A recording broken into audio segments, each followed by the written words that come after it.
दोस्तों, माँ तो सिर्फ माँ ही होती है, जिसकी जगह कोई नहीं ले सकता।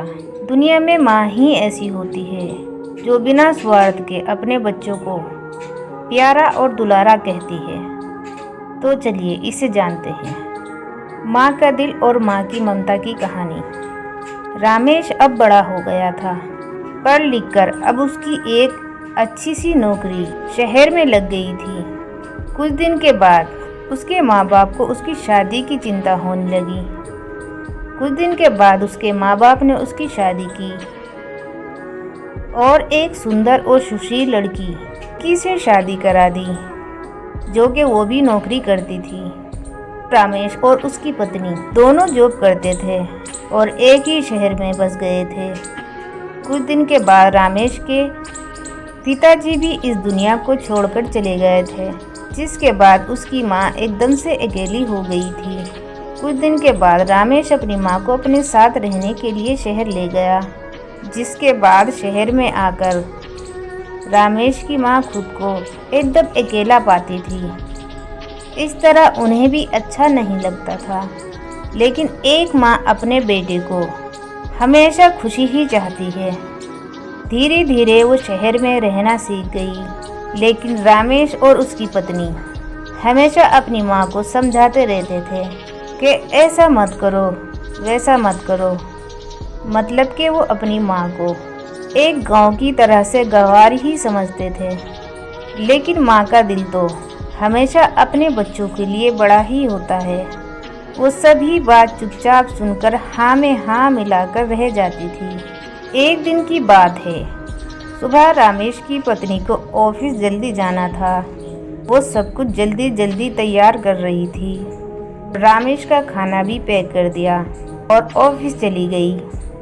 फिर इसके बाद रामेश भी जल्दी जल्दी तैयार होकर ऑफिस के लिए निकल गया। कुछ समय के बाद रामेश की माँ ने देखा उसका बेटा खाने का लंच बॉक्स तो घर पर ही भूल गया।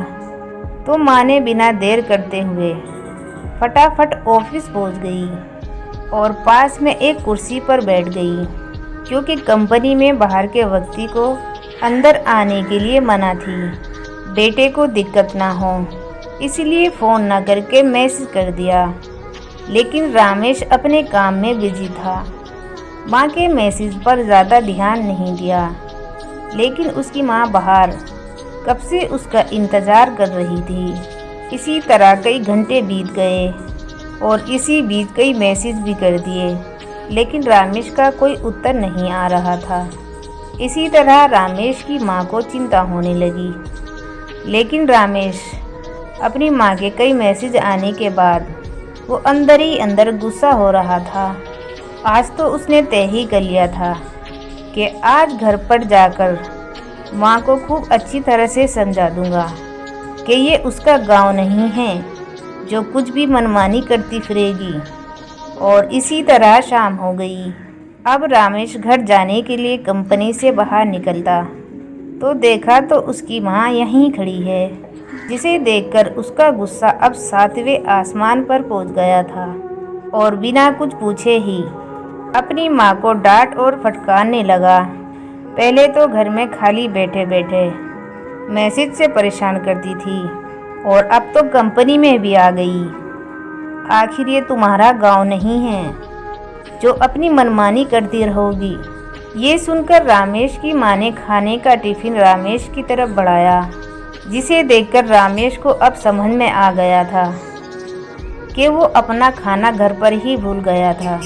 इसे देने मेरी माँ मेरे पास आई थी। इसके बाद रामेश की माँ बोली कि भले ही तू बड़ा हो गया है, बड़े शहर में रहने लगा है और भले ही अच्छे बुरे की ज़्यादा समझ आ गई हो, लेकिन मेरे लिए आज भी तू मेरे कलेजे का टुकड़ा ही है, जिस माँ ने बचपन से लेकर पालती आ रही है।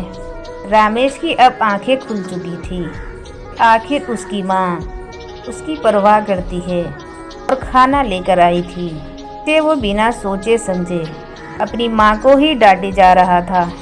अब वो अपने किए हुए पर बहुत पछता रहा था, जिसे देखकर माँ ने एक बार फिर से अपने गले से लगा लिया। और इसी तरह रामेश अब खुद को अपनी माँ के लिए बदल दिया था। अब उनकी पहले से ज़्यादा अच्छे से देखभाल करने लगा था, जिसके बाद माँ को अब शहर भी अच्छा लगने लगा था, क्योंकि अब उसका बेटा फिर से उसे मिल गया था। इस कहानी से ये शिक्षा मिलती है, जो हम पढ़ लिख कर खुद को ज़्यादा ही समझदार समझने लगते हैं, जिससे जाने अनजाने में माता पिता की बात को गलत साबित करने में लग जाते हैं। लेकिन हम सभी ये भूल जाते हैं, जिस माँ बाप ने अपने बच्चों की खुशियों के लिए अपनी खुशियों तक को त्याग देती है, वो माँ बाप भला अपने बच्चों का कैसे बुरा कर सकते हैं। वो माँ बाप भला अपने बच्चों का बुरा कैसे कर सकते हैं। माँ बाप की यही इच्छा होती है कि उनका बच्चा उनकी बुढ़ापे की लाठी बने, लेकिन विकास की अंधी दौड़ में अपनी भूल पर ध्यान नहीं देते। अगर हमारे माँ बाप हमें पाल सकते हैं, तो हम उन्हें बुढ़ापे में क्यों नहीं पाल सकते। यही तो हर माँ बाप की इच्छा होती है। तो आप सब भी अपने माँ बाप की उम्मीद पर खरे उतरे।